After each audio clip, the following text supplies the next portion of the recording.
Hello, hello, my friends. AmyR here with Prairie Paper and Ink. Welcome back to my face and my card making space. And a card using some of the new products from Simon Says Stamps Rain or Shine release. That's their March 2025 release. And I combined it with a very much oldie but goodie favorite. I love this die set. I love it. If you're new here, I have an entire playlist of a couple dozen videos using that die set. I'll pop that playlist into the end screen at the end of the video. So I pulled out a couple oldie but goodie favorites and created texture using just water reactive ink and a bit of water. Super simple. Including some watercolor with that water reactive ink, which this is the type of watercolor anyone can do. No skills required whatsoever. So yeah, super fun, really cheerful. I'm in a yellow mood lately. It's a cheerful color. I love it. So I will have a link to the release as well as, of course, links, a list and links of everything I used. That'll be in the description box below the video.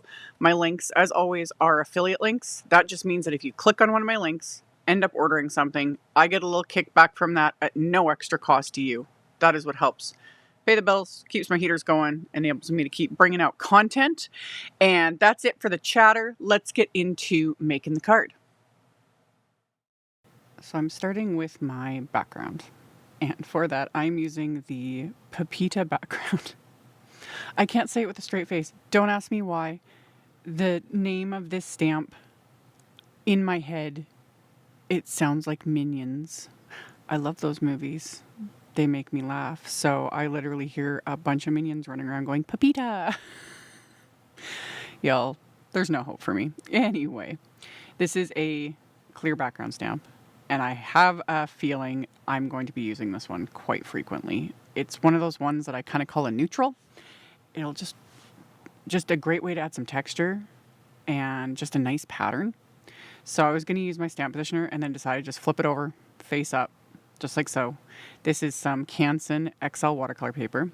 I'd used my anti-static powder tool on the watercolor paper first, and then I'd inked up the stamp with clear embossing ink, pressed the watercolor paper into the stamp, and then I am covering all of this with some detail white embossing powder. Now, the reason I chose to do it this way versus using my stamp positioner is I do not want this to stamp perfectly. Like, I want this background to have a bit more texture, and I actually, right now, took it off camera and held that over my garbage and flicked it really hard. I did that a couple times, and that removes even more of the embossing powder. So it'll be more textured. You know, it won't, because there's not full coverage.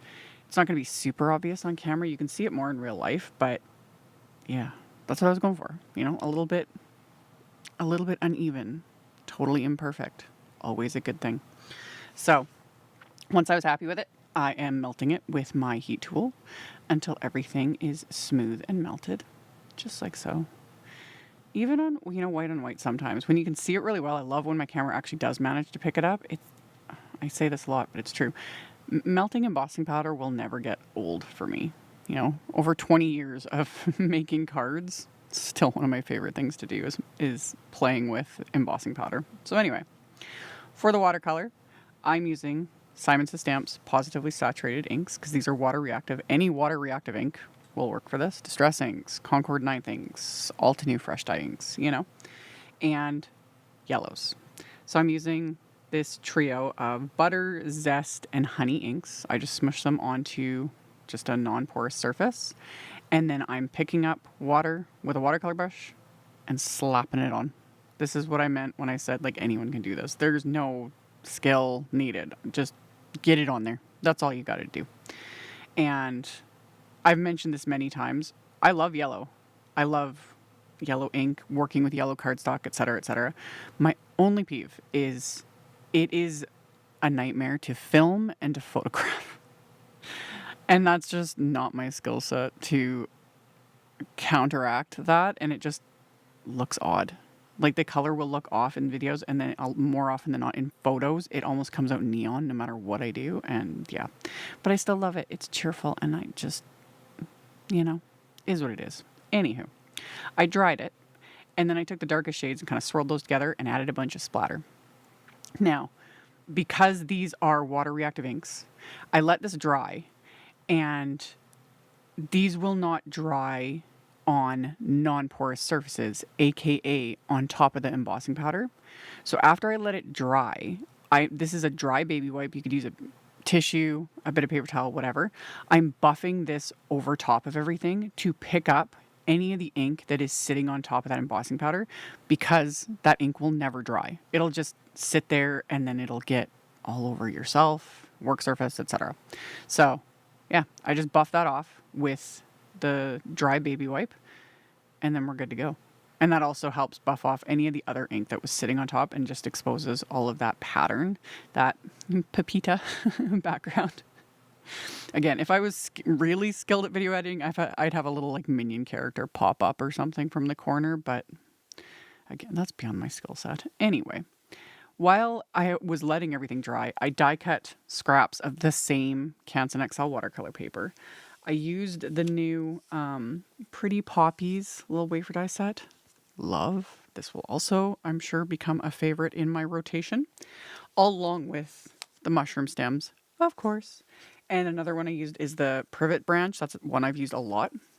I actually only used part of it. That Privet branch wafer die is actually quite large, but what you see there is just the one piece of it. And because I just die cut a scrap, I didn't need the whole thing.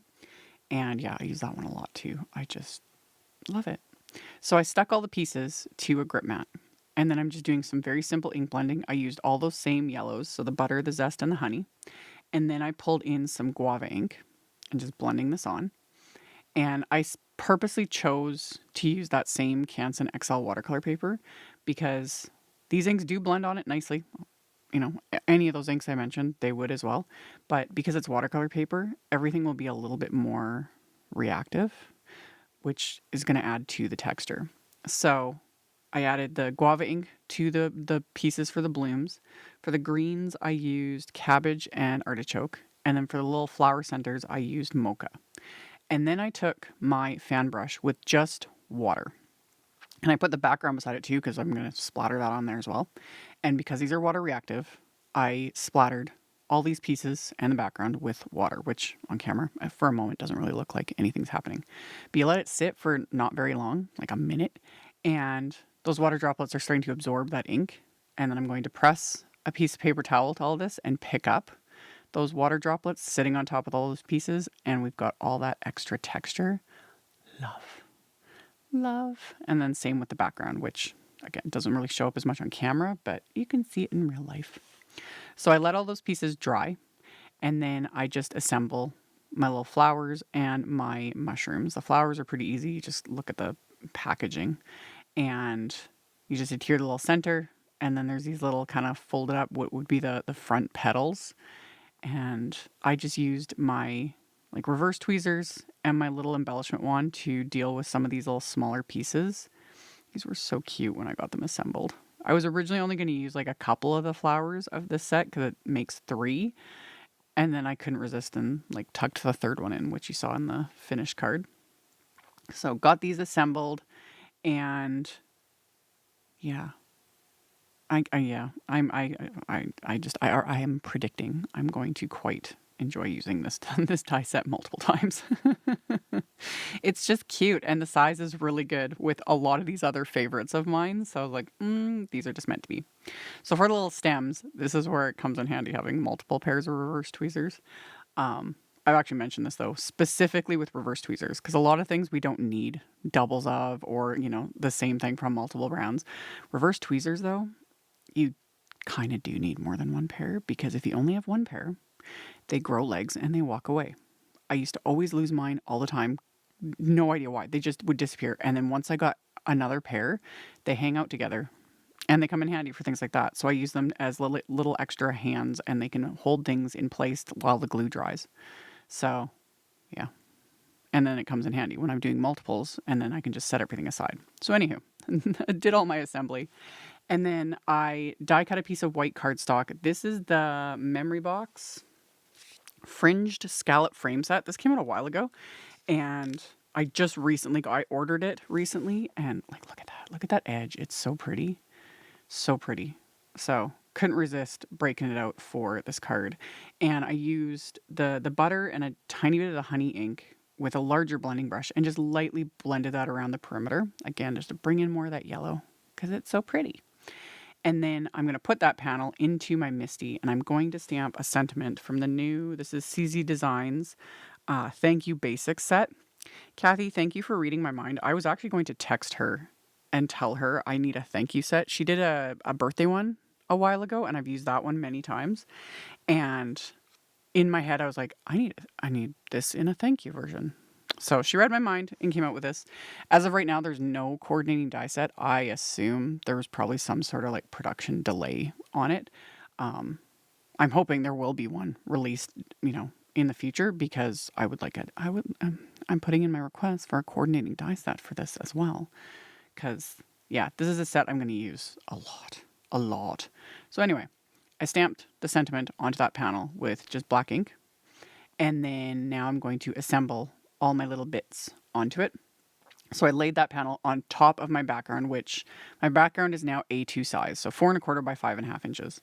So having this scalloped panel on it, it just gives me a guide to how far I can have things kind of hanging over without having them fully hang over the edge of the card.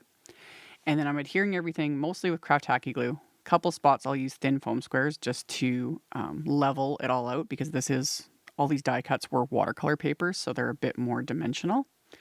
And then, yeah, that third flower, I wasn't originally going to use it, but then I was like, ooh, I can tuck it in right there. So that's what I did. So got that adhered right into place, and then adhered my final little mushroom here, and then just need to let the glue dry. And then to adhere this to the background, I'm going to pop some of Simon's Big Mama foam tape, which, if you're not familiar with this foam tape, it's called Big Mama because the roll is enormous. You get a ton, but the foam tape itself is super, super thin. And that's why I love it, because it's like 1/32 of an inch, 1/32 of an inch. Super thin. Favorite. Love. So pop that panel onto the background. And then, of course, I'm going to add more splatter. Could leave it like this, though. It's cute, but I like my splatter.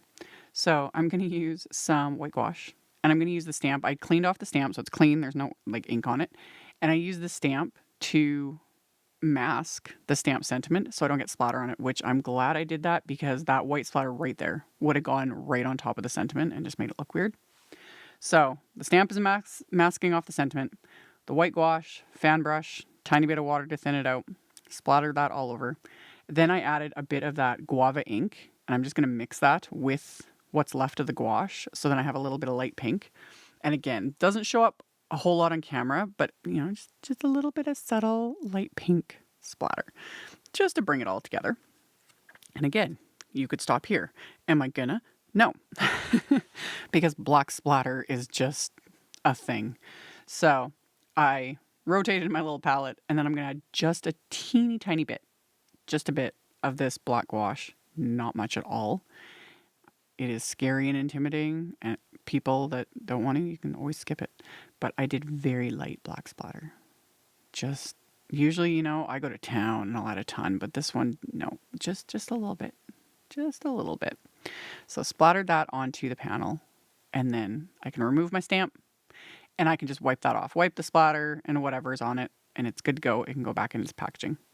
So let that background dry fully. And while it's drying, I'm going to work on the inside of my card. So my card is going to be a top folding A2 white note card. So 4¼ by 5½ inches. I've got that Pepita background, and I inked it up with the butter inks, the lightest yellow. And I also use my blending brush because, again, I don't want it to be perfect. And then I put some masking tape right where the scoreline is. And apologies for my camera shaking.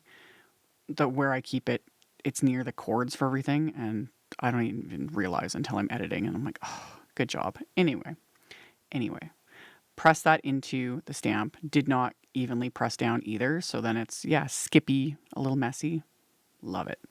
And then that will also dry back and soften, so it won't be quite this intense, but even then it's still light enough that it's easy to write over and won't get in the way of like a black pen. So I then put this into my Misty, and I used another sentiment from the Thank You Basics set, stamped that with a black ink, and then adhered my card front to the card base. And then my final little bit of embellishment is some Cottontail embellishment mix, so just confetti mix from Simon's new release. And I just started tucking these in. There's a couple spots where I can tuck the larger ones in. I don't know why I like doing that. But sometimes when embellishments are a little just too big, you know, they just a little overpowering, I like to tuck them under, like little die cuts. I'll end up tucking another one under the little scallop panel. It just gives it that little extra something. So I just picked them up with my little embellishment wand and then adhere them into place with little dabs of craft tacky glue. I was going to stop here, and then I was like, no, it needs more. So I'm going to add a couple more. Just again, tucking that larger one right underneath the corner of the scallop.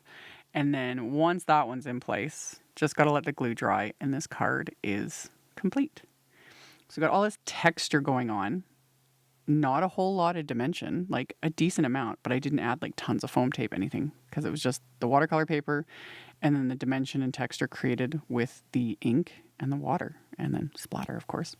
So like I mentioned in the intro, links will be down below. That playlist will be in the end screen. Thank you all so very much for hanging out with me, for thumbs upping and commenting. I really appreciate it. And I will see you all very soon in the next video. Bye. Thank you so much to my amazing Patreon supporters. For anyone that might be interested in joining my Patreon community and supporting me, the link to my Patreon is in the description box below the video. For everyone else, as always, thank you all so much for taking the time to watch my videos, for thumbs upping, commenting, subscribe if you haven't, I'd love to have you. And here's a couple other videos for you to check out in case you missed them. Bye!